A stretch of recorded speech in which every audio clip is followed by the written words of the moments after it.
The Buddha's secret: your breath is energy, not just air. One of the reasons why we focus on the breath is because it's so responsive to your thoughts and perceptions. You tell yourself to breathe in long and it goes long. Tell it to be shorter, it becomes shorter, deeper, more shallow, heavier, lighter. The breath responds. You can tell it to go to different parts of the body. Here, of course, we're not talking about the air coming in and out through the nose. The Buddha classifies the in and out breath as part of the wind property in the body itself. It's the energy flow in the body. It goes through the nerves, through the blood vessels, out to the pores. As you breathe in and out, and you get more sensitive to how the breath element feels in the body, you may begin to notice that sometimes it flows up as you breathe in, and sometimes it flows down. Sometimes the breath energy in the body seems to be harmonious, as everything's breathing together. Other times it's not. It's as if different parts of the body were doing different things. We're trying to use the breath to make the body a good place to be here in the present moment, which means you want to think about the breath in ways that are more soothing when the mind is feeling frazzled, more energizing when you're feeling tired, more relaxing when you're feeling tense. So first make a survey of how things actually feel as you breathe in and breathe out, then do some correction. You don't have to force things. Sometimes you'll find that if you push the breath into the different parts of the body, you're actually pushing the blood. It runs up against the walls of the blood vessels and it can create pressure. You can create headaches and other problems that way. So think of it as purely energy, and you don't have to push it. There are occasional times when the breath energy gets into a weird feedback loop, and you do have to push it just as a way of resetting the body. Back when I had migraines, I sometimes found that I would get into a strange feedback loop with my breath. To avoid the pain of the migraine, I would breathe in constricted ways. And of course, when you breathe in constricted ways, it creates more pain in the body. So to counteract that, I would deliberately breathe in a way that was uncomfortable, expanding my abdomen as much as I could each time I breathed in and squeezing it each time I breathed out. I'd do that for about 5 minutes, and it seemed to reset the clock. But more generally, you want to be more gentle with the breath. Remember that it does respond to words in the mind, to sentences in the mind. Sometimes it responds more easily to pictures that you create in the mind. So, we're working with both words and pictures.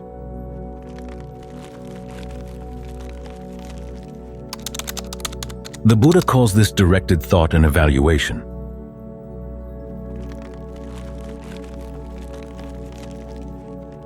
How direct your thoughts to the breath, and then you evaluate how it's going.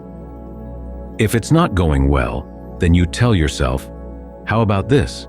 How about that? See how the body responds. You keep this up until you've got the breath comfortable enough that you feel okay settling down.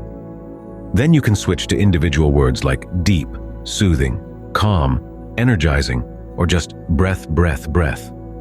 Or you can visualize a picture that you hold in mind of how the breath flows in the body. Sometimes you can think of it coming in from outside, not only through the nose, but also through the eyes and the ears, in from the back of the head, down from the top of the head, going deep into the brain and then deep down into the body. You can think of it coming in and out the palms of your hands, the soles of your feet. You can visualize a cocoon of breath energy around the body and ask yourself if what you're feeling of the breath energy in the body right now extends beyond the physical body. Is the cocoon healthy, or are there holes in it? Ragged edges? Sometimes you can sense that something doesn't feel quite right. Well, picture it becoming better, because the breath is really responsive to pictures you hold in mind. That way, the mind gets into deeper concentration with less conversation and steadier images, steadier directions, because you've got the breath energy here all the time. If the perceptions lapse, the breath is there to pick up the slack.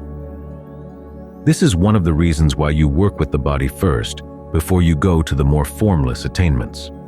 With the formless states, like space or consciousness, you really depend on the consistency of the perception, because there's nothing else to hold your attention in place. Nothing to fill in the gaps if the perception goes. So first you work with the breath because the breath is there even when the perception lapses. That helps to create some continuity. In this way, mindfulness develops.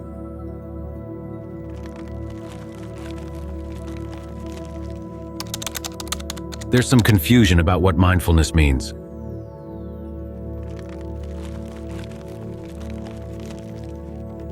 It's not just your awareness, it's not just your consciousness, it's the act of holding something in mind. In this case, you're holding the breath in mind. It's a way of reminding yourself any other thoughts that come in are not welcome right now. They're off topic. You're not here to think about other things. You're here to establish a good relationship with the breath and, through the breath, with the whole body. Mindfulness goes together with alertness. That's what's aware of what's going on. Here, your alertness is focused on what you're doing and the results you're getting. Then finally, there's ardency, which is trying to do this well. These are all things you develop. Your consciousness is there, but it's constructed. If there's clinging to it, that's part of the first noble truth. It's to be comprehended. But mindfulness is part of the path. It's to be developed. Your alertness is to be developed, and you do it through the ardency. This is why Ajahn Lee places ardency among those three qualities under the heading of discernment. You're wise enough to realize that we're not just here to watch. We're here to make a difference, and the desire to make a difference in a skillful way is part of the path. It's to be developed. Craving simply to have things be the way you want them to be, to get the sensual pleasures you want, or sensual fantasies you want, to take on an identity, or to abolish an identity you've already taken on. These three forms of craving are part of the cause of suffering. Those are to be abandoned. But the desire to do this well is part of the path, which means it's to be developed.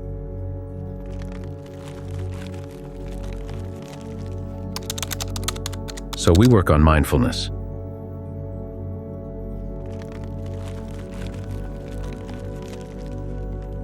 We work on ardency. We work on alertness. We work on using our directed thought and evaluation, our inner conversation, in a way that's really helpful to getting us to settle down. Why do you want to settle down? Because you can see things a lot more clearly when you do. We can run around in our thoughts, even good thoughts, but it's just a lot of running around.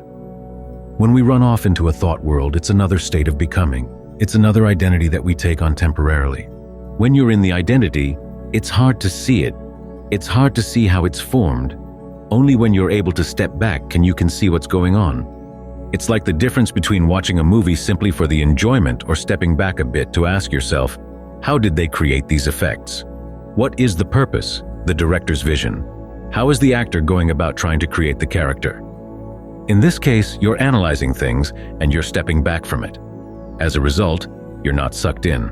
In the same way, you don't want to be sucked into your thoughts. You want to see them from the outside. Getting a good firm foundation in the breath is a good place to stand outside your thoughts. When they come up, you're in a position to decide, do I really want to go into this? Do I really want to encourage this? Learning how to still your thinking as much as possible allows you to gain some control over your thinking, so that when you do decide you want to think about something, talk to yourself about something, it's a lot more productive. It's a lot wiser. There will be a part of the mind that says, when you get really still, this is stupid. Nothing's going on. You're not analyzing anything. You're not coming to any new understandings. Just tell yourself you're learning an important skill that you're going to be using. It's not the whole skill, but it's a really important piece. So learn to encourage yourself to want to stay here, to appreciate the stillness, to appreciate the sense of well-being that comes as the mind settles down, and you can spread that sense of well-being throughout the whole body. You want to learn how to enjoy this. The Buddha never says to beware of enjoying this too much. After all, it is your food, the food for the practice. So, allow it to nourish you, to nourish the mind, nourish the body. Then, when things are nourished, you can do your work. In one of the Buddha's images, the practice is like maintaining a fortress on a frontier. You need mindfulness as the gatekeeper to make sure that the enemy doesn't come in. In other words, you need mindfulness to recognize skillful and unskillful thoughts. If an unskillful thought starts moving in, you cut it off as quickly as you can. Then there are the soldiers. The soldiers are right effort. They have their weapons, which is knowledge of the Dhamma, but both the gatekeeper and the soldiers need to be fed, and that's what concentration is for. Concentration is compared to the food stores, grass for the horses, honey and ghee for the soldiers and the gatekeeper. So nourish your mind well with stillness, so that the other aspects of the path can have strength.